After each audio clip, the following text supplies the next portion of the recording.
Born in 1924, Makerere village, Mrs. Faith Mulira was among the first 12 girls to attend King's College Buddo, one among the 16 children in the family, and female education was not considered a priority for her. I went through a lot of problems which left permanent scars on my mind. I wanted my parents to be able to listen to what I've said and trust that what I was saying was the truth. Yes, but many times they thought I was not right and I had to be punished a lot. Apart from difficulty in getting an education, her early life wasn't any easy. She endured mistrust from a community that despised girls and has a lot of unpleasant memories to show for it. During those days, people say they were blaming my father to take a girl to an expensive school. And they were telling her what I remember, even if I was young. They used to say that, how can you take a girl to such an expensive school while you have so many children and you may have more? I think that time we were about 7 of us or 8. So I stayed at home, but when my brothers came to age of going to school, they were all taken to school.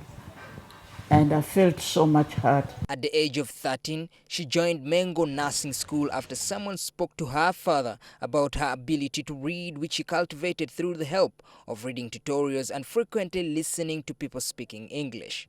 4 years later, she completed her studies at the nursing school and was posted to Nakasero Hospital.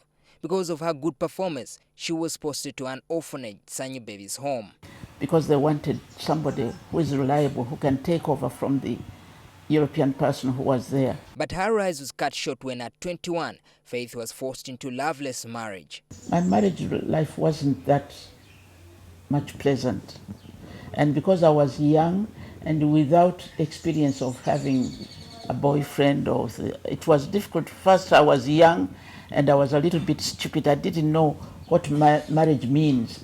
I thought it was just being married and become a lady wearing a ring and have children and have a home. And I think my husband was very, very good because he bared with me.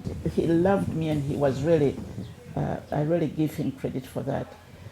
Faith later bore 5 children, and with the death of her husband, she had to single-handedly raise the children. Things got worse for her in the early 70s. During Amin's regime, when she was arrested thrice by soldiers at gunpoint. When the Indians were chased out of the country, Idi Amin appointed people who were thought to be working well or in the country and been working for the country. He was giving those shops to those people, and my name was among them. They tried to arrest me and on gunpoint 3 times, and I was scared and I thought I should leave the country because maybe the 4th time they will kill me. Worried for life, Faith fled to the UK for refuge. Years later, she relocated to the US where she had to look after the elderly. But this did not stop her passion of looking after children, as she constantly supported Sanyu Baby's home and looked after orphans. This resilience and attitude towards disadvantaged children has earned her recognition from Icon Uganda, a women and young people's leadership academy. At 88, Faith continues to dream big. My children tell me that I've done enough, I better stop.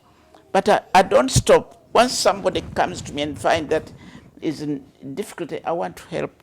Having worked in the US with the elderly and understood the challenges they face with advantaged age, Faith has set up a clinic down in Masoli Gayaza where the community gets medical assistance. I think because of the life I went through, experience I went through, I always want to help. I feel stupid when I lie down in bed, even now, as you see. I want to help people. Her leisure time is spent doing something not far from what is now her vocation. And I would like to teach young girls to do this. Faith keeps herself busy knitting clothes for children. Masoli, NTV.